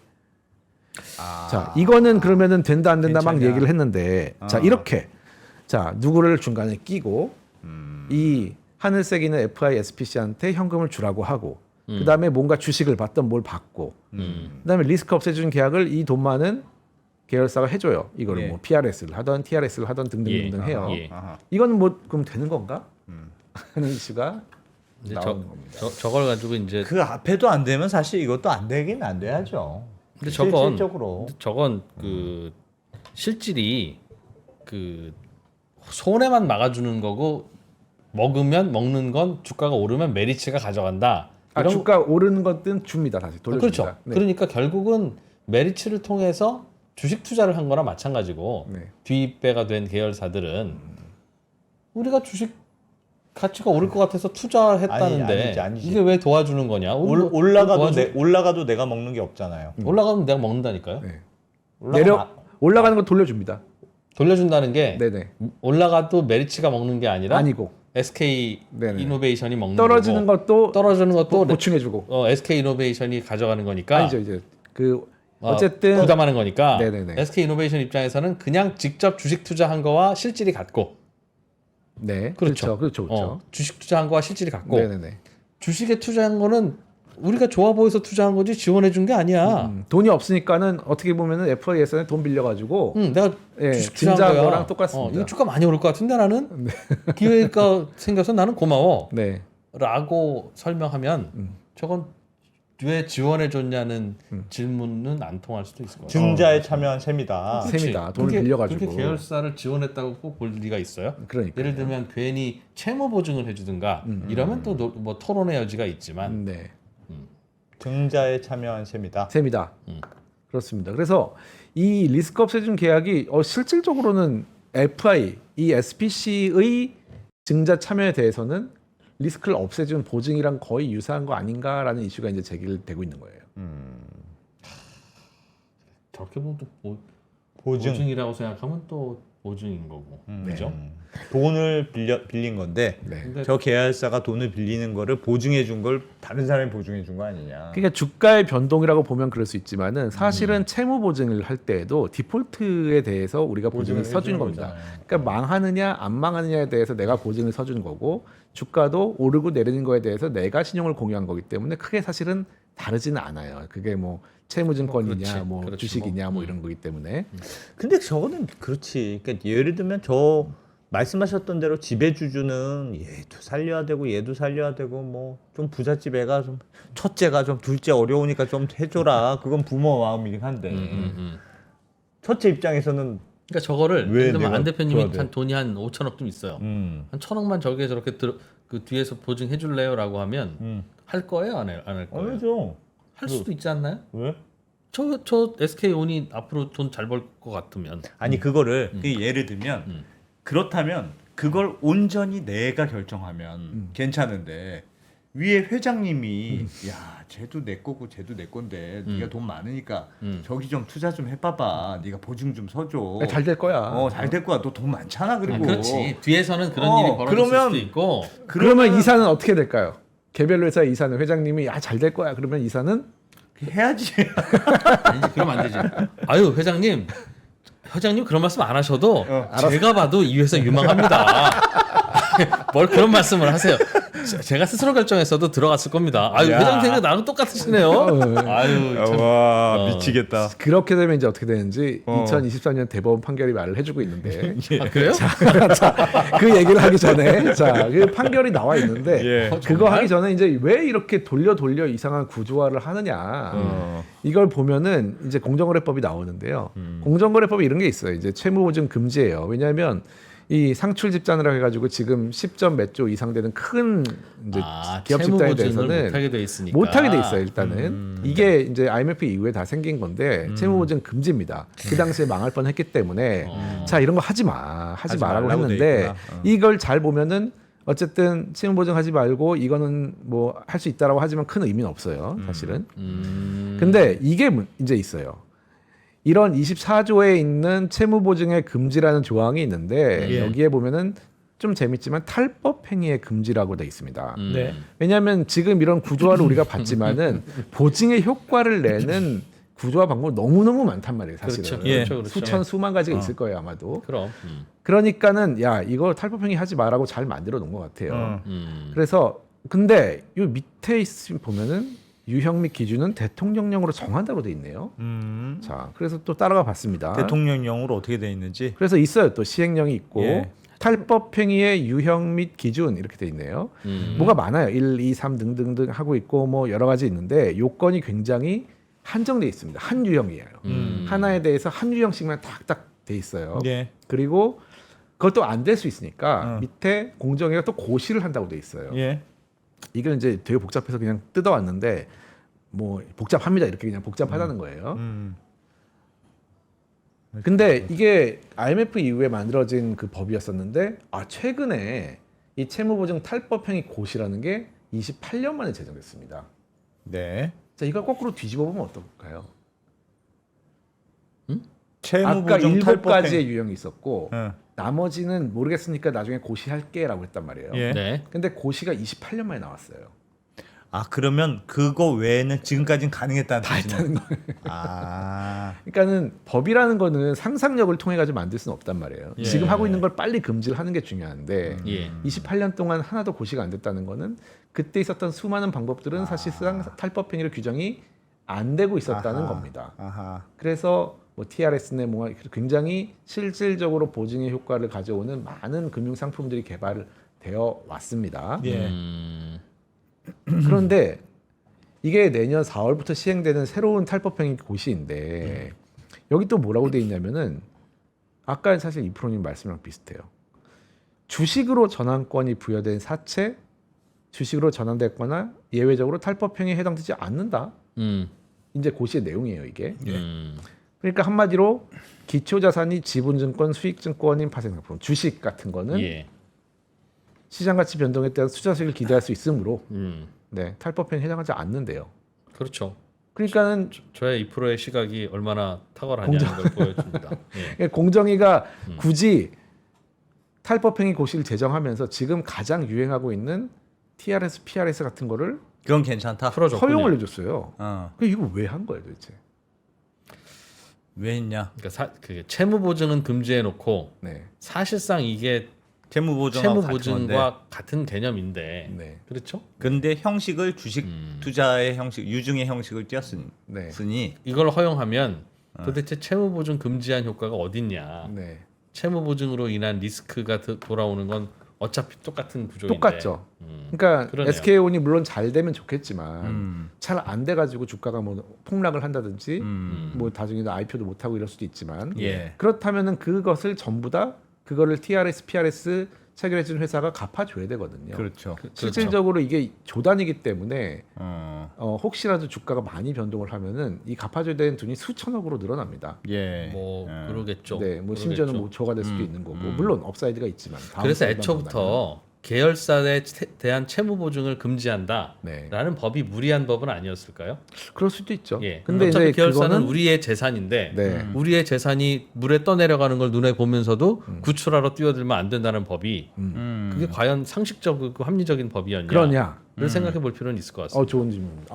이거 교재를 보신 것 같아요. 아, 그래요? 앞서가시네요. 네. 이거 억울하다 정말. 네. 자 어쨌든 공정위는 열심히 해가지고 28년 만에 고시를 제정했는데 채무증권은 안 되고 지분증권은 된다. 어. 그냥 허용을 내줘버렸어요 지금 이렇게. 그렇지. 저거는 네. 사실상 허용한 거죠. 네. 채무 보증을. 그냥 된다 했으니까 이게 설명 자료인데. 그러니까 이게 또 요즘 AI가 좋아가지고 그림을 잘 그립니다. 야. AI로 이런 상황을 그려보라고 하신 거예요? 뭐 열심히 이제 프롬프트를 썼는데 그거에 걸쳐가지고 아니 어차피 가는 길이 있는데 하나를 막으니까 다른 하나 길로 막아봤자 똑같이 간다. 간단 말이에요. 네. 그리고 뭐, 이 그럴 수 숲에는 있죠. 돌아갈 수 있는 길을 만들 땅이 너무너무 많습니다. 하나 막는다고 해가지고 사실은 의미는 없단 말이죠. 네. 그러니까 이게 채무보증 금지라는 법에 대해서 지금 이제 이프로님 말씀하셨지만은 아니 이런 거 하나 만들어 놓고 또 두더지 게임 하는 거예요 지금. 이거 뭐 하는 거예요 지금? 예. 이거 하지 마 하면은 다른 방법으로 또 하고 이거 하지 마 하면 또 하고 TRS가 문제야 그러니까 또 PRS 만들고 또 이제 PRS 문제야 하면 또 만들고 지금 이런 또 굉장히 불필요한 노력을 에너지를 쏟는 일이 지금 벌어지고 있거든요. 네. 그러니까 이게 사실상 보증이랑 그렇죠. 같거든요. 예. 그러니까 취지 자체는 이게 SPC가 시장에서 빌린 돈으로 계열회사 주식을 인수하도록 하고 주가 변동 위험을 보장해주면 이거는 채무 보증이 아니다라고 지금 하고 있는데 이게 과연 맞는 걸까요? 채무 보증이 잘못됐다면 저렇게 하는 건 아닌 것 같습니다. 그러니까 채무 보증을 해서는 안 된다는 법의 컨셉이 옳다면 저것도 네. 하면 안 되는 건 저것도 맞죠. 막아야 되는 것 같고요. 그렇죠. 근데 이제- 저는 채무 보증을 왜 하면 안 되는지를 아직 잘 모르겠어요. 네. 그거는 이제 네. 뒤에 좀 말씀을 나눌 수 있을 것 같은데 이제 이거 자체 법의 문제를 조금 보면은 사실은 여기서부터 꼬였어요. 지금 보시면 아까 우리가 읽어본 법인데 이게 탈법행위라는 거는 사실은 어떤 목적을 달성하기 위해서 법에 있지 않은 다른 방법을 취한다는 뜻이거든요. 그렇습니다.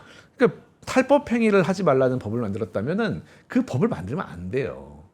그러니까 저도 저기서 1항만 만들어 놓고 네. 끝 해버렸으면 야 TRS 이거 뭔데 너 또 이런 걸 해왔어라고 할 수 있는데 여기서 말하는 탈법행위란 이런 것을 의미해 이런 거 하지 마라고 하면 그러니까요. 그 외에 나머지는 빼고 해라는 뜻이니까 얼마나 쉬워요. 얼마나 서로. 쉬워요. 근데 왜 저렇게 친절하게 원래 왜 그러니까요. 저렇게 하는 거예요? 그러니까 우리나라는 저도- 그 무슨 네거티브 뭐 그걸 안 한다 맨날 그렇죠. 그러는데 그 그왜 왜 그렇습니까? 비슷한 말씀입니다. 그러니까 여기서부터 꼬인 게 맞고 아니 탈법행위 유형을 정한다는 말이 지금 말이 되는 거냐? 이게 지금 코미디 아니냐? 힌트 지금. 주고 게임 하는 거지. 그러니까 탈법행위 하지 말라는 법을 만들지 말던지 예. 그냥 실질적으로 뭐 24조의 목적을 달성하기 위한 다른 행위를 하면 안 된다. 이런 식으로 포괄적으로 하는 게 맞습니다. 실질적으로. 예. 근데 이제 이게 행정 규제라는 거에 좀 한계가 있어요. 법적으로 행정법이라는 거는 행정기관, 정부기관은 이제 좀 힘이 있고 옛날부터 국민들을 괴롭혀온 존재라는 그런 전제하에 있는 거예요. 예. 그러니까 당신들은 국민들을 괴롭힐 때 정확하게 미리 요건을 정해야 돼라는 법이 있어요. 요것만 문제 제기를 해야지. 네. 그걸 아니고 당신이 뭐 규제를 하거나 과징금 때리거나 뭐 인신을 구속하거나 형법 같은 거는 그런 건 안 된다라는 게 이제 국민의 권리를 침해하는 행정법의 한계가 있습니다. 그러니까 아마도 이 법을 만든 사람들은 불법행위 하지 마라는 행정법을 만들었어요. 그런데 그러면 이게 포괄적으로 할 수는 없고 우리가 요건을 미리 정해야 되네라는 아마 이 강박에 빠져 있었을 것 같습니다. 당연히. 저건 강박에 빠졌다기보다는 네. 빠져나가라고 만드는 것 같아요. 완전. 그러니까 누가 생각해도 상식적으로 보면 물론 뭐 취지는 다를 수 있으나 네. 마치 그런 거예요. 그러니까 예를 들면 우리나라는 특허도 그렇게 안 되잖아요. 특허를 포괄적으로 안 하고 네. 진짜 구체적인 기술을 특허를 낸다는 거예요. 그러면 거기서 살짝만 바꾸면은 네. 특허를 다 피해갈 수 있어요. 그거는 이제 의미 없는 특허를 낼 때 그렇게 많이 합니다. 특허 건수를. 저것도 할 때. 너무 구체적으로 정하면 피해가기가 너무 쉬운 거죠. 조금만 근데 바꾸면. 구체적으로 정해는 게 법이 갖춰야 할 요건이라면서요. 그러니까 저거는 뭐 네. 일부러 봐주려고 저런 거 아니냐라는 그러니까요. 의혹을 제기할 수 있는 게 아니라 그거는 아니라고 그거는 보여지고 아니고. 이게 행정 규제로 이제 제가 이 시리즈를 처음 시작할 때 두더지 게임 얘기를 할 때 지난 30년 동안 두더지 게임을 계속한 이유가 어쨌든 공정이나 금감원 같이 행정 규제를 하다 보니까 어쩔 수가 없었고 이제는 상법이나 민법 같이 이제 민간에서 해결하는 방법으로 가야 된다라는 이유가 여기도 또 나오는 것 같아요.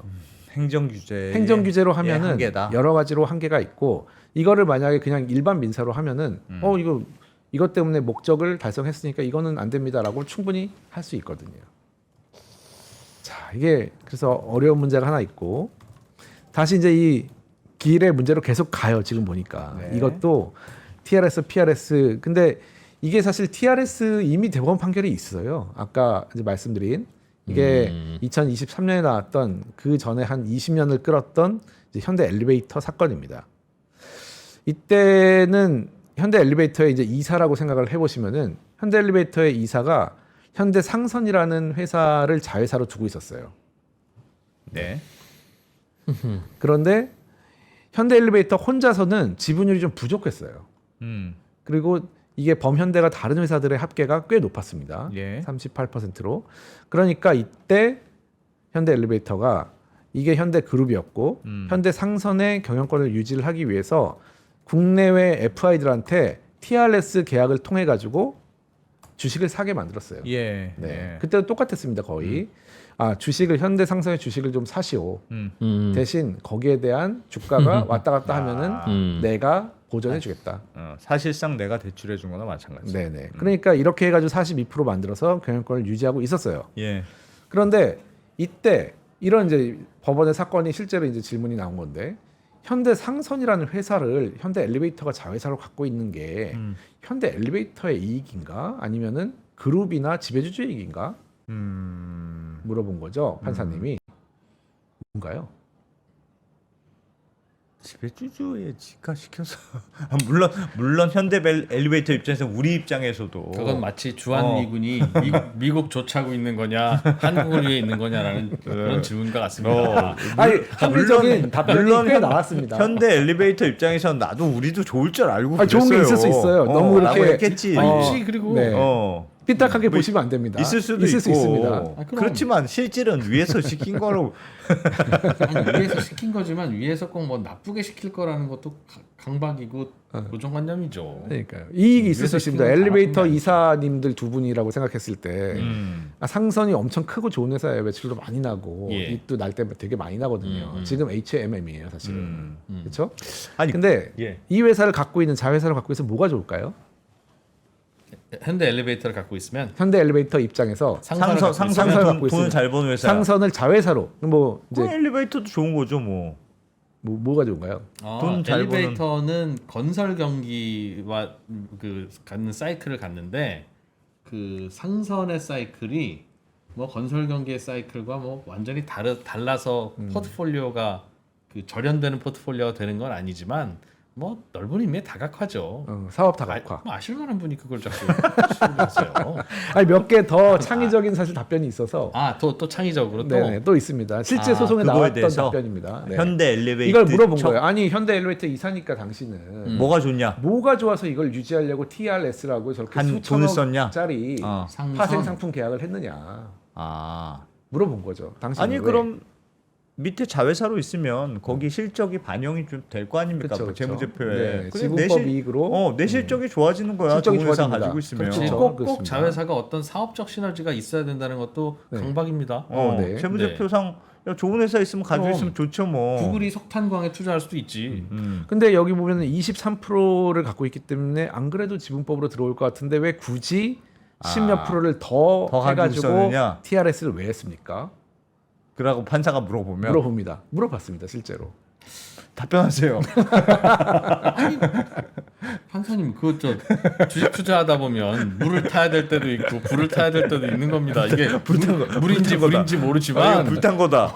투자를 늘리겠다는데 그거 뭐 아니 그건 개인의 프라이버시인데. 자, 이 두 분이 약간 이제 창의성 지금 약간 네. 창의적인 답변 안 나오는데 실제로 뭐라고 그랬어요? 소송에서 아까 말씀하신 이제 회계적 이익, 지분법 회계적 손익의 이익, 이익이 그건 있다. 있을 수 있다. 첫 번째.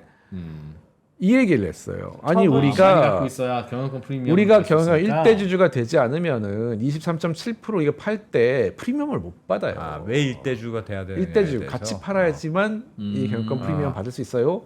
라고 그러네. 얘기도 했어요. 그러네. 뭐 그럴 수도 있겠네. 네, 그럴 수도 있습니다. 그리고 또 이런 얘기도 했어요. 상선이 엄청 큰 회사예요. 예. 이것 때문에 우리가 지금 30대 그룹에 들어 있습니다. 어. 이게 우리 그룹에서 빠지면 브랜드 가치가 떨어지기 때문에 채용도 안 되고 잘 사업이 안 돼요, 사실. 현실적으로 그렇다. 이런 얘기를 했어요. 이건 어떻게 그것도- 수국인 가시나요? 그것도 그럴 수 있을 것 같아. 현대상선이 떨어져 나가면 현대 엘리베이터 네. 채용이 어렵다. 우리 그룹이 너무 작아져서 그룹이 작아져서 그럴 수는 있을 것 같아. 같습니다. 현실적으로. 그럴 수 있을 것 그런 얘기도 어. 했습니다. 현대 엘리베이터 이사님들께서. 정말 밤새서 고민하셨구나. 뭐 이렇게 딱 떨어지지는 않지만은. 뭐 말 됩니다. 하지만 뭐 이제 잘 인정은 안 된 것 같고요. 예. 이제 이때 이런 문제가 생겨요. 이거를 계속 그 TRS 계약을 연장을 하고 있었는데 이때 2007년에 기억나십니까? 이때 금융위기가 옵니다. 예. 그래서 전 세계 금융위기가 오면서 해운이 확 줄어요. 해운 시장이 망가집니다. 그러면서 이제 상선이 굉장히 어려워지고 계속 체결은 하고 있었는데 상선 주가가 이제 나락을 가요. 아하. 아이고. 그러면은 엘리베이터는 수천억씩 이제 토해내야 되는 상황이 되고 네. 엘리베이터의 거의 순이익이 다 날아갈 수도 있는 상황입니다. 예. 그러면 이제 오케이. 그 전까지는 오케이인데 어. 이런 상황이 됐을 땐 또 이사는 어떻게 해야 되나요? 그러면은 TRS 계약이라는 거를 더 이상 연장 안 하고 끝내버려야 되는 건지. 이제 지금의 사실 SK가 처한 PRS하고 굉장히 유사할 거거든요. 이제 이게. 그러네. 만약에 저렇게 됐을 경우에 이제 지금까지도 버텼는데 이제 와서 어떻게 그 계약을 끊냐. 그러니까요. 진퇴양난의 진퇴양난이 상황. 지금 되겠죠. 끝나면 사실은 이미 이미 아무런 게 남지 않아요. 이게 또 중요한 게 실제로 연장하고 있을 때는 이게 리볼빙이 돼가지고 그냥 실제로 돈을 주지 않고 예. 평가 손실로만 계속 잡혀 있습니다. 그냥. 예. 근데 계약을 딱 끊는 순간 돈을 내야죠. 돈을 내야 돼요. 그러면 주가가 오를 때까지 잘 못할 것 같은데. 계속 물 타고 있어야 되는 계속 건지. 못하고 있어야 될 것 같은데. 그건 이제 그때 판단에 따라서 네, 뭐 다르겠죠. 그렇죠. 그래서 이제 그게 문제가 된 겁니다. 실제로 이제 여기서의 문제를 제기한 것은 이제 이대주주 신들러 엘리베이터가 이대주주로 들어가 있었고 예. 이제 이대주주 신들러는 아니 이렇게 위험한 현대상선에 같이 있기 싫다. 차라리 승강기 사업부는 내가 하고 당신은 이걸 지주회사로 그냥 운영을 해라. 예. 라고 계속 주장을 했던 것 같고요. 소송을 진행했습니다. 결국은. 그래서 소송을 걸었고 아니 이거 보십시오. 지금 금융위기 때문에 지금 평가 손실액 보전 평가 손실액이 이렇게 1,800억, 2,000억씩 지금 나오고 있지 않느냐. 이거를 빨리 왜 끊지 않느냐. 이렇게 주장을 했어요. 그래가지고 결국은 애매하다. 네.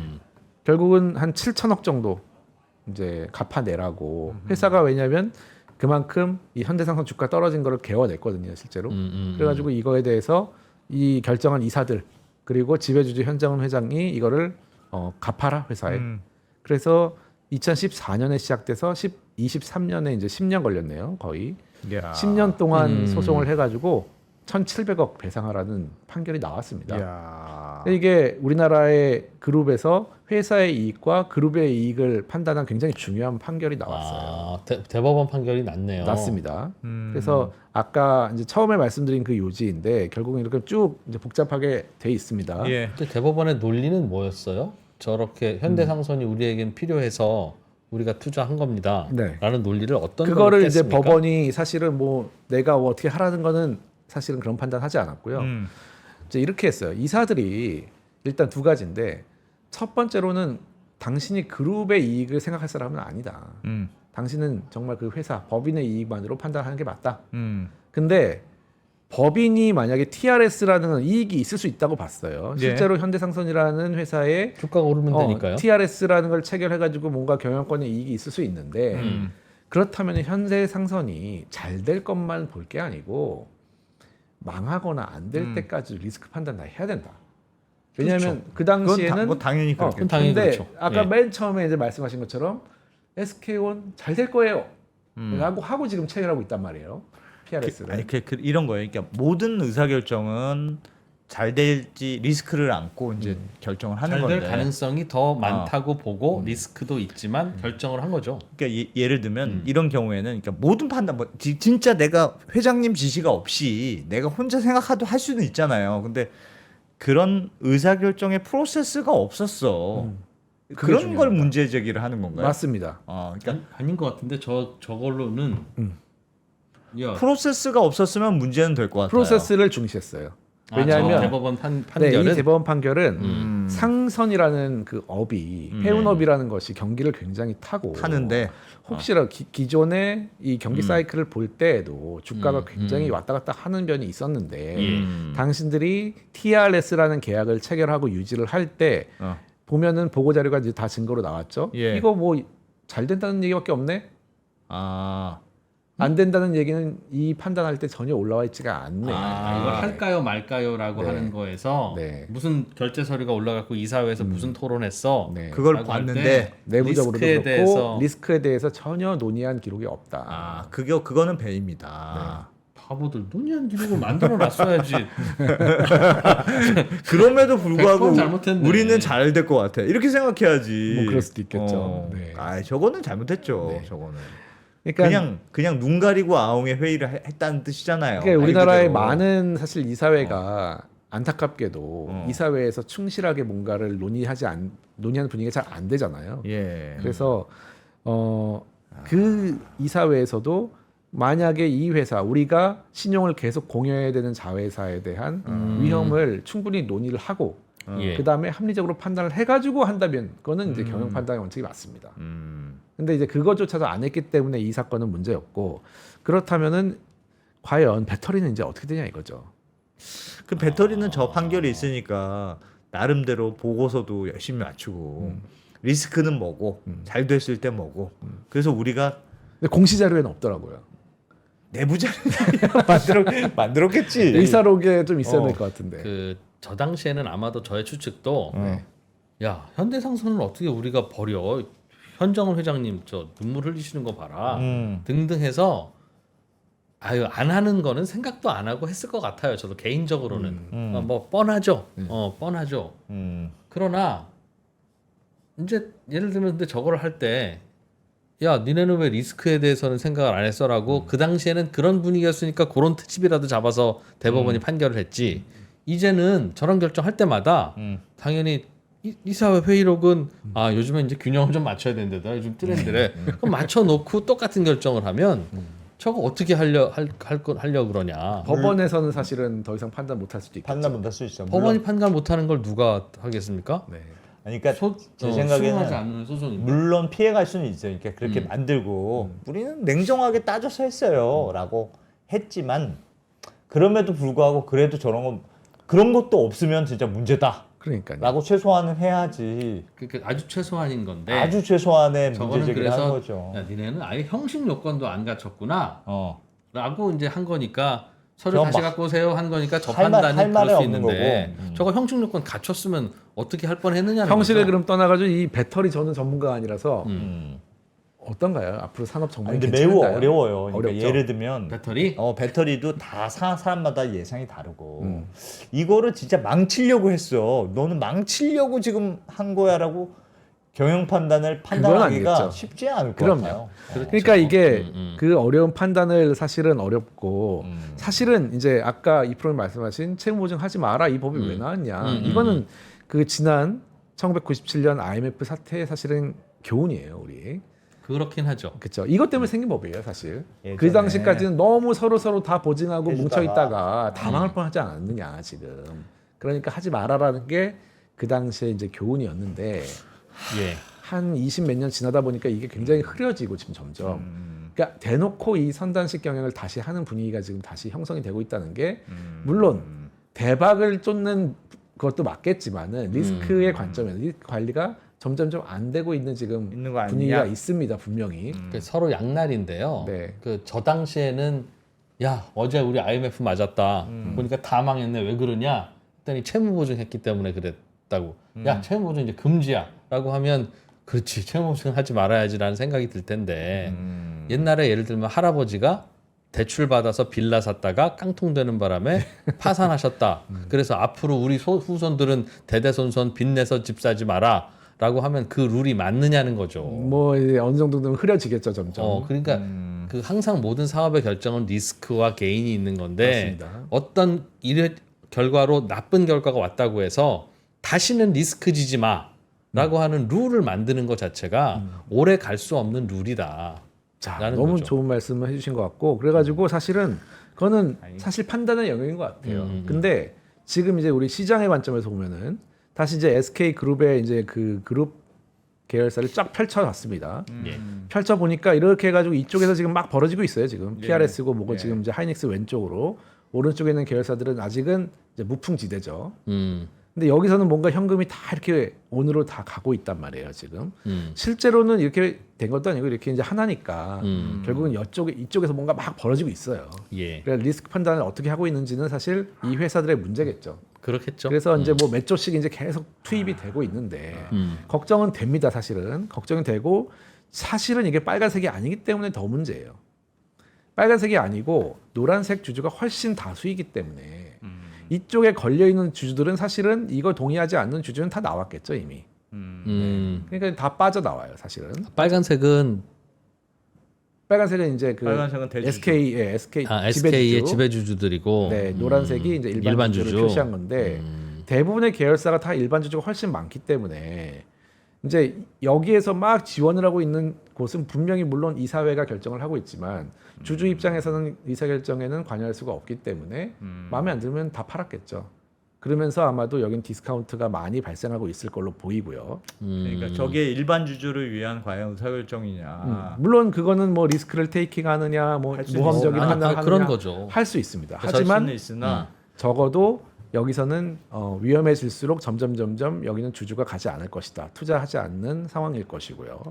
그랬다가 나중에 성공하고 나면 비싸게 사시겠죠. 일반 아니, 주주들은. 그렇긴 한데 저 경우에는 그러니까 지금의 관행은 워낙 대주주의 입김이 세다 보니까 최소한 결과적으로 어떻게 될지 모르더라도 이런저런 형식 요건을 강하게 푸시하는 제도는 맞는 것 같습니다. 그렇죠. 가만히 놔두면, 그러니까 예를 들면 그 결정이 잘 될지 안 될지는 모르죠. 근데 지금의 이 제도의 취지는 대주주가 아닌 일반 주주들한테도 좋게 하라는 최소한의 형식 요건을 갖춰라. 네. 그리고 의사결정을 하라는 취지니까 그래서 그거 자체는 뭐 의미가 있다고 이제 안 대표도 설명하고 저도 그 의미는 있다고 보지만 둘의 의견 차이는 뭐냐면 그런 거니까 이건 원 스텝 포워드한 진일보한 정책 방향이다라는 생각을 갖고 계신 거고 저는 그냥 김 과장이 서류 한 장만 붙이면 되는 게 무슨 진일보냐.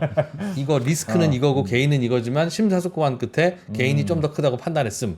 이렇게 하면 아무도 시비 못 거는 상황을 그거 무슨 환호성 지를 거 아니고 그래서 어차피 경영이라는 건 본질적으로 외로운 결단일 수밖에 없다는 거에 대해서 우리가 그걸 자꾸 인정 안 하려고 하고 자꾸 법을 만들려고 하다 보면 그 법이 항상 이상한 법이 되고 이상한 꼬임이 되고 하는 거 아니냐라는 뜻입니다. 그렇습니다. SK 지금 하이닉스를 어떻게 인수했겠어요? 저 이사회에서 객관적으로 판단했으면 뭐 인수 반대했다고 못했어요. 하더라고요. 그럼요. 경부고속도로 짓는 것도 못했을 겁니다. 아니 그러니까 그게 경영의 외로운 판단인데 그 판단이 회장님의 판단이 아니고 그 대표이사의 외로운 판단이 되도록 환경을 만들어주는 그렇죠. 거죠. 아 그렇죠. 그런데 그 환경은 안 만들어질 것이다. 왜? 아니 안 만들어질 것이다라고 포기해서는 더 회장님의 의견이 더 강해질 것이다라는 게 제일 중요한 근데 게. 회장님이라고 하는 게 그 판단이 실패하면 돈을 제일 많이 잃는 사람이잖아요. 돈을 아니, 제일 많이 잃는 사람이 제일 고민해서 결정하는 것이 아니 왜냐하면 그거는 그때 왜 다르냐면 대주주는 이 회사가 잘 돼도 내 거고 이 회사가 잘 돼도 내 건데 일반 주주는 회사별로 이해관계가 다르기 때문에 그래요. 물론 그렇지. 물론 그래서 그래서 예를 들면 회장 입장에서는 내가 외로운 회장의 의사결정으로서 이 회사가 잘 돼도 좋고 이 회사가 잘 돼도 좋고 리스크 테이킹 하는 건데 주주가 회사별로 다르니까 나는 요 회사만 난 SK 이노베이션만 있는 주주인데 내가 왜 SK 온에 베팅에 내 리스크를 져야 되느냐 의사결정이 다르잖아요. 다르죠. 그러니까 이거는 지분과 주주를 전체를 아울러서 의사결정하는 게 맞다고 생각해야지. 그렇죠. 회장의 고독한 의사결정은 집에서 혼자 하시고 그렇게 다른 주주를 신경 안 쓰면 안 저는 좀 된다. 이제 회사의 단계별로 다를 수 있다고 생각합니다. 왜냐하면 이제 비상장 스타트업인 경우에는 이제 외로운 결정이 필요할 때가 많이 있을 것 같아요. 예. 왜냐하면 이제 성장이 굉장히 중요하고 회사의 존폐가 걸려 있으니까 사실은 앞으로 나가는 게 중요하지 뭐 여기서 뭐 토론하는 게 중요하지 않잖아요. 그렇죠. 그냥 가다가 그냥 죽으면 또 하면 되는 거예요, 사실은. 근데 이제 이게 대규모 상장 회사들이란 말이에요. 네. 몇 조 이상 되는 상장 회사들은 아무래도 리스크 관리가 필요한 것 같습니다. 왜냐하면 일반 주주도 너무 많고 사실은 일반 주주가 돈을 더 많이 냈어요. 사실 지배주주는 사실 거의 돈 낸 적이 없습니다. 처음에만 좀 냈고. 그러니까는 물론 외로운 결정 중요하지만 책임감도 굉장히 강해져 있는 상태라고 생각이 되고 최소한의 리스크 관리는 필요한데 아까 현대상선 케이스에서 봤지만 한 번 발을 들이면 그 중간에서는 어찌 될지 몰라요, 사실은. 한 번 TRS를 체결했는데 중간에 그러면은 어려워졌다고 해서 이거를 수천억을 현금을 내고 끝내라? 이건 더 어려워지거든요. 썬코스트이기 때문에. 근데 바로 그게 TRS 넣기 전에도 이미 발은 집어넣어 놓은 상태라는 거죠. 근데 이제 이미. 어느 순간에는 끊어주는 게 필요하다. 어느 순간에 끊느냐? 그 다 망해가지고 끊어야 될 거냐 그러면? 물론 그렇죠. 근데 그 판단을 그 주식 투자 해보시면 그래서 손절매가 어려워요. 어렵죠. 물론 이게 사실 우리 여기에 입장 차이가 큰 차이는 아닌 거는 아니죠. 같아요. 대체로 큰 차이는 아니고 살짝의 차이인데 아니 다른 무슨 얘기하는지는 뻔히 다 아는데 네. 그거를 이제는 입증하고 서로 싸워야 되는 싸움을 해야 되다 보니까 당연히 이런 거 하면 안 되지 당연히. 근데 저희가 그러나- 마지막으로 20일관식 이제 오늘 시간인데 네. 모두가 동의하는 주제가 마지막에 나옵니다. 네. 단어는 뭐냐면 그러니까 우리가 이게 주주가 계속 그렇게 하지만은 오른쪽에 있는 이 사람들은 아직은 여기에 빠져들진 않았지만은 우리 바이오팜 텔레콤도 언젠가 여기다 돈 넣을 수 있는 거 아니야? 뭐 그럴 수 수 있겠죠. 있죠. 있겠죠. 그런 그러면은 불안함이 나는 있을 수 SK텔레콤 투자하고 싶어가지고 열심히 통신 공부를 했는데 아. 통신 공부만 해서는 안 된다는 거예요. 이제는 내가 배터리도 공부를 해야 되고 텔레콤의 자회사이거나 관계사인 경우엔 뭐 어떤 방법으로든 하니까요. 이게 뭐 이 안에 있으면은 뭐 오케이, TRS도 오케이, 무슨 오케이. 방법으로든 하거든요. 그렇지, 그러니까 그렇지.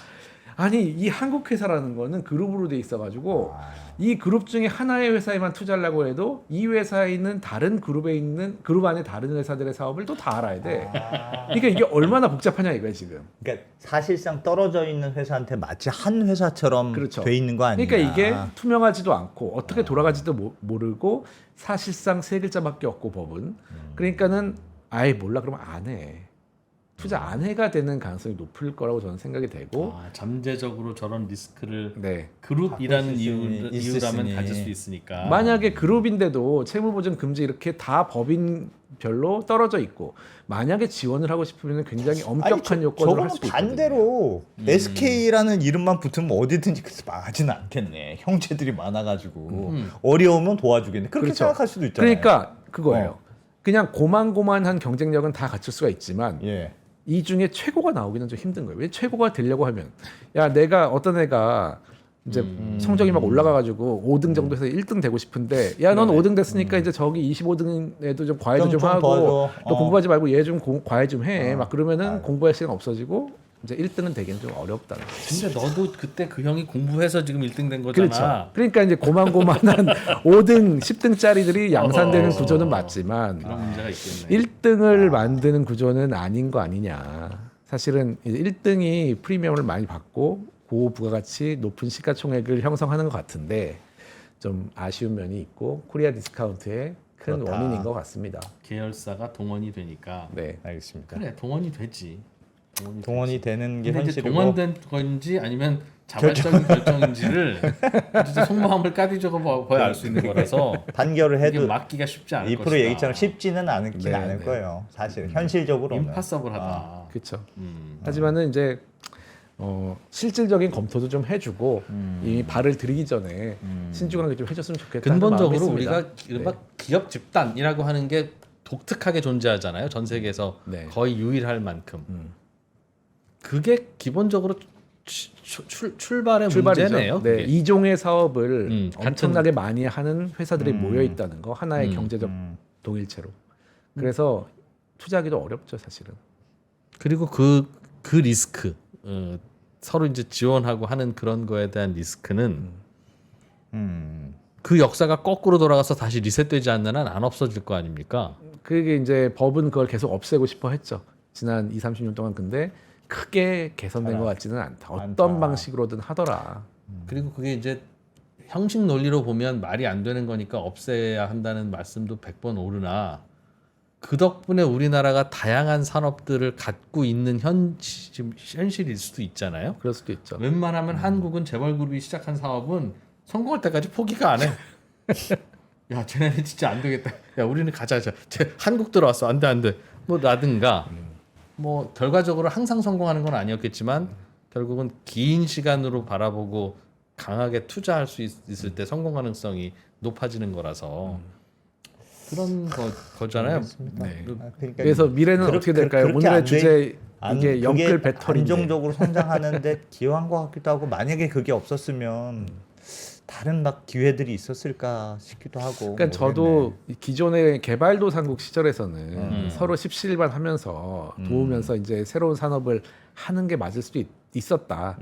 그런데 지금 이제 선진국들하고 경쟁하는 시대가 됐잖아요. 그러면 어떻게 보면 세계 최고의 경쟁력을 하나씩 갖춰야 되는 시기일 수도 있다. 지금은. 그러려면은 그렇지. 어쨌든 선택과 집중을 해가지고 거기다가 잘 해야 되는데 새로운 거 하면서 또 모든 계열사가 거기다 또 몰아주고 이런 식으로 하는 게 과연 그런 맞느냐. 경쟁력을 위해서 좋을까? 하는 그 생각이 예전에 롯데월드 가잖아요. 그 롯데월드 가면 롯데월드 사람 많잖아요.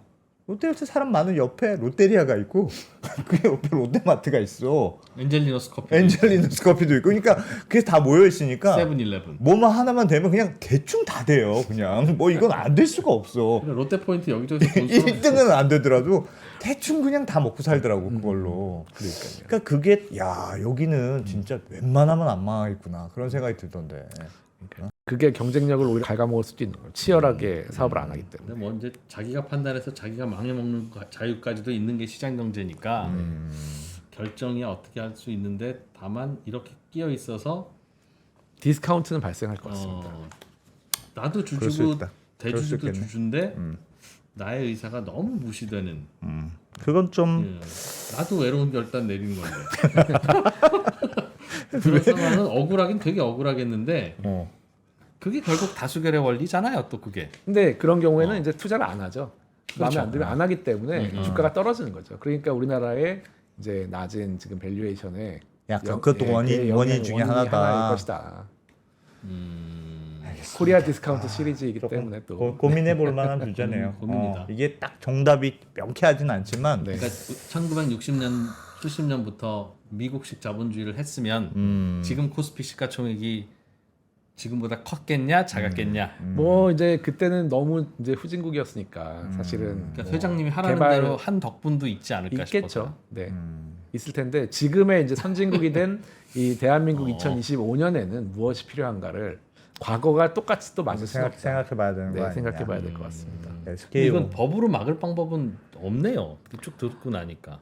법이 뭐 이제 안 막으려고 어떻게 보면 좀 가고 있으니까. 저는 미래가 이게 성공인지 실패인지 리스크를 거는 게 맞는지 안 맞는지는 백날 토론해봐도 없죠. 답이 없는 거고 네.